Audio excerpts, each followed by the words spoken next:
this may be the last, I keep saying this, the video on YouTube. It's because I keep on getting the ban, and every time I upload a video, that's why I've went to TikTok.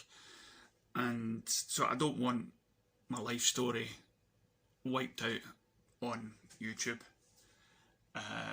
So I don't want to really post anything else there. So this is why I'm trying to stay safe with this video and try not to speak about anything political or anything like that, because there isn't much of a freedom of speech. Even saying that might disallow this video.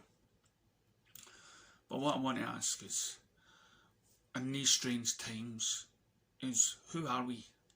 Who am I? Who are you? Who do you feel that you are?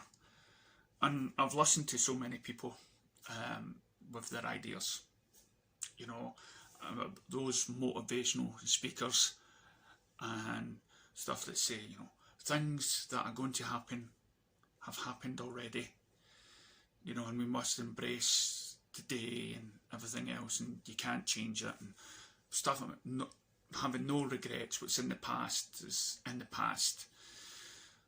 Whoever gets taken away from you, it's all part of the big plan.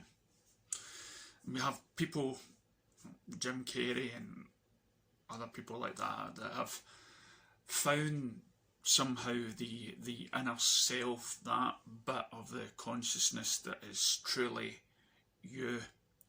You know, this part that knows deep down the secrets that have been taken away. And this is why there is a big group of people out there called the Awakening. The Awakened. It's like we realise that either life is lied to us, has society, did we ask not to be told about this sort of explanation of the world or the universe, you know, or we just going crazy and thinking that there's more to life than what we are. As I said, Jim Carrey came on to the show and he highlighted, you know, this is I, and he said in the video clip, he says, oh, I liked, you know, I had a good time being Jim Carrey, you know, but I've woken up from that and I am, you know, I am something else now. And that's the thing that really asks the big question, when you realise that you're not who you think you are. So if we're not who we think we are, who are we? And if we're waking up and we see life is not the way we thought it was, do we simply just leave those that may still be asleep or don't see themselves as that? Have we drifted so far that that our own ideas and our own thought processes have stopped us being whatever we believed we are, whether you're a father, young teenage footballer, or a girl, or whatever you feel that you were several years ago. I mean, we changed constantly, you know, from when we were young. Even though we try to think that we've matured, have we matured? You know, have we gotten to an age where we thought, well, this is it, I'm still the same person that I was when I was 18 years old. I can't say I'm the same person I was 10 years ago, 20 years ago. My interests have changed. My hobbies may have changed. And we're constantly searching as we get older. You know, there's things like middle age crisis, and we were constantly trying to find out even more about ourselves. In America and everywhere else, we go to psychiatrists, we go to hypnotists, and we try to find what has made us who we are today. And as I've always quoted that scene from Star Trek movie, Undiscovered Country, where he gets the idea of taking his pain away, but Kirk says, no, I need my pain, it makes us who we are. So who are we? How can we define who we are? How can we live a life where we lose our loved ones? Either we lose our parents later on in life or early, brothers, sisters, partners, anybody. And we try to carry on. I remember again the Rocky speech. You know, life is hard and it will keep on attacking you, hitting you, and you've got to keep on moving forward, and that's the only way you win. Should life be a challenge? Should we listen to these people that say that we can control our own destiny? That we can change our futures? Are we to believe in some sort of numbers which will then give us what we want? Are we creating our own reality? I mean, I've found and people that have been praying to God or anything, any reason or any way where we can change the outcome of what's to happen. And then if we can change the outcome, then that falls back against the idea of it's already happened. It's already in the cosmos, it's happened, and we just got to sail through it. It goes against the idea that whoever's up there that takes something away from you or whatnot, and there's a reason. And then so what is the reason? What is the big meaning of life? But more, again, important is what's the point of us being here? And how do we accept ourselves? You know, how do we accept ourselves for all the stuff that's happened to us? Have we deserved it?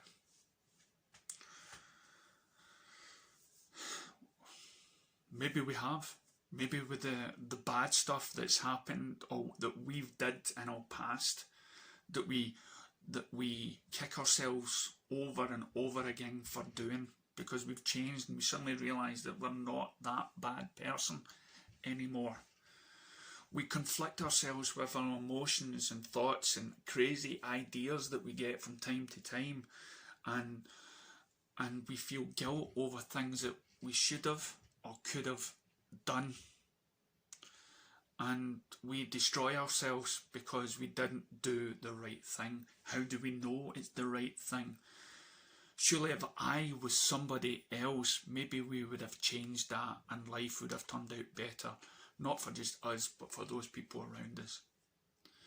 For those people that have suffered things from people ending their lives in a certain way or whatnot, could we have done something to prevent that? Should we carry on with our lives feeling guilty? Or can we somehow quiet and ease the pain? If we've suffered loss from the past and we fear of losing stuff in the future, and we're somehow the last person, and say our family that's standing, how can we carry on being who we are when we've went through so much? Again, who are we? Who are we to take all this punishment and still be here? I've never drank. I've never smoked. Sometimes I feel like maybe I should. But again, when you drink, you still come round and you still remember. You know, you still remember what happened and what you did. You know, and it'll still eat away at you. And people around you will think you're crazy and you're nuts by whatever your belief is and whatever your word is. But who are they to say? They themselves live in their own world and their own ideas of what's right and what's wrong and what's the way to act.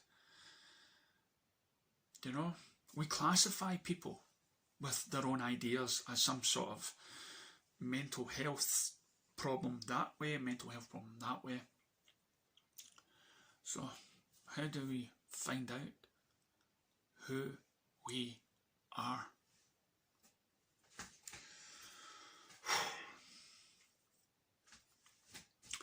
So So who we are and who you are, if you're still watching this, you are a survivor.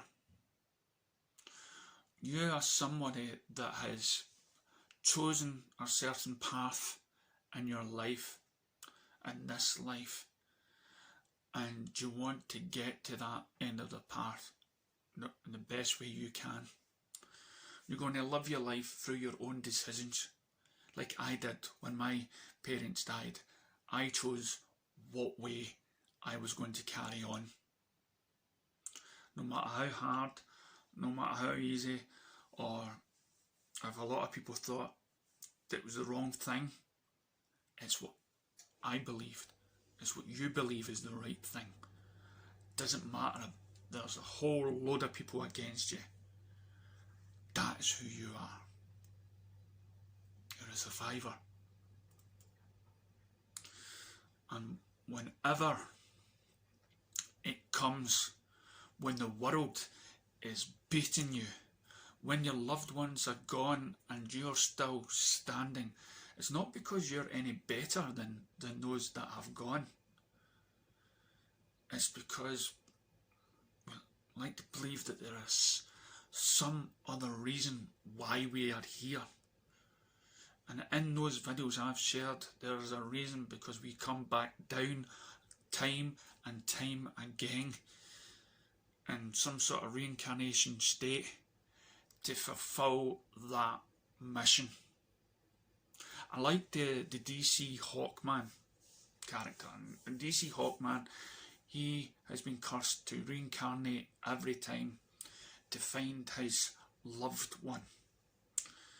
And every incarnation, he probably changes in his approach to things until they find this love, until they break the spell. And I love that.